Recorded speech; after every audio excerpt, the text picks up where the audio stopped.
दोस्तों, अगर डर का मजा लेते हो तो ये वीडियो तुम्हारे लिए ही है। आज मैं तुम्हें एक खौफनाक दास्तान सुनाऊंगा जो तुम्हारे रोंगटे खड़े कर देगी।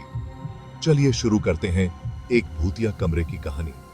ये कहानी है एक छोटे से गांव की। गांव के एक कोने में एक पुराना खंडहर सा घर था।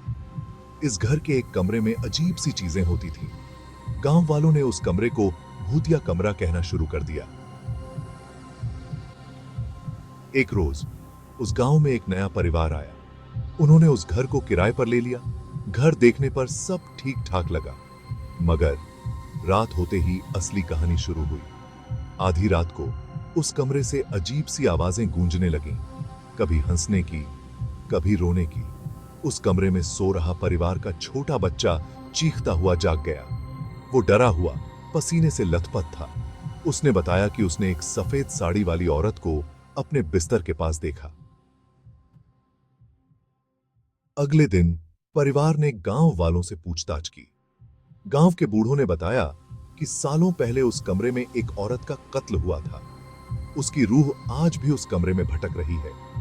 उस दिन के बाद परिवार ने कभी उस कमरे में पैर नहीं रखा। वो जल्दी ही वो घर छोड़कर गांव से भी चले गए। दोस्तों, ये कहानी बताती है कि जिंदगी में ऐसे राज्य होते हैं जिन्हें समझ पाना मुश्किल है। अगर और खौफनाक कहानियां सुनना चाहते हो तो चैनल सब्सक्राइब करो और घंटी का बटन दबाओ। अगली बार फिर मिलेंगे एक और डरावनी कहानी के साथ। तब तक अलविदा।